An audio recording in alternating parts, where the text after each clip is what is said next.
It's the middle of the year, so it's time to take a look at the cars CNET has reviewed that scored the very best so far in 2015. I'm Brian Cooley. Let's go. Number 5, the 2015 Audi S5 with a score of 8.3. The V8 engine is gone, but we love the 2015's supercharged V6 and, of course, the essential Quattro all-wheel drive.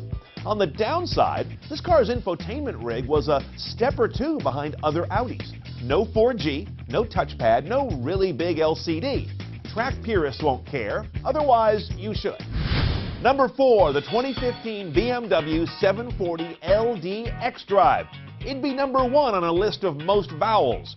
It gets a score of 8.3. BMW has proved best that modern turbo diesels can be tuned for sporty performance, and even this big car proves it. That diesel torque feels like it shaves about a third off the car's perceived heft, while the cabin delights with iDrive 4.2 that has connected nav and about the best HUD in the business.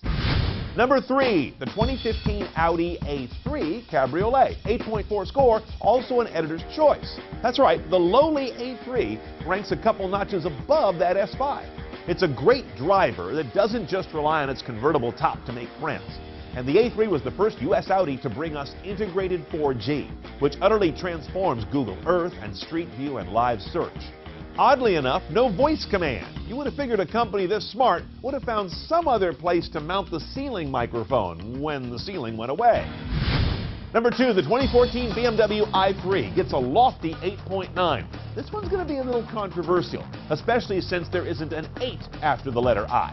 It has carbon fiber underpinnings, though, and a Dwell magazine-like interior, combining with iDrive and those interesting coach doors that make the i3 feel a lot bigger than it is.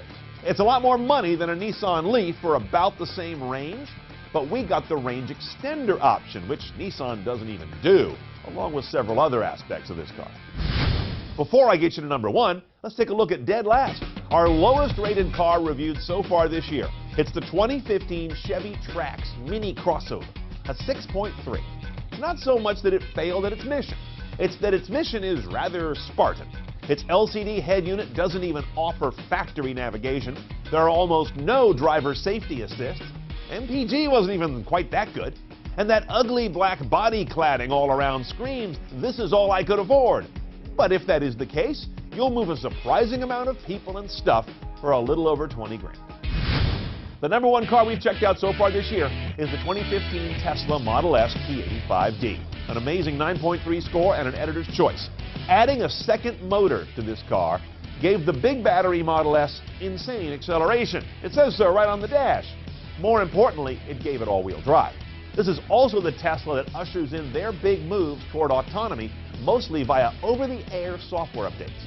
It's a near-perfect car if you buy into EV religion at all. The downsides include a $120,000 price done up CNET style, and the fact that owning a Model S today is becoming kind of like owning a BMW in the 80s, if you know what I mean. More Top 5 lists await the car lover. Go to cnetoncars.com, click on Top 5.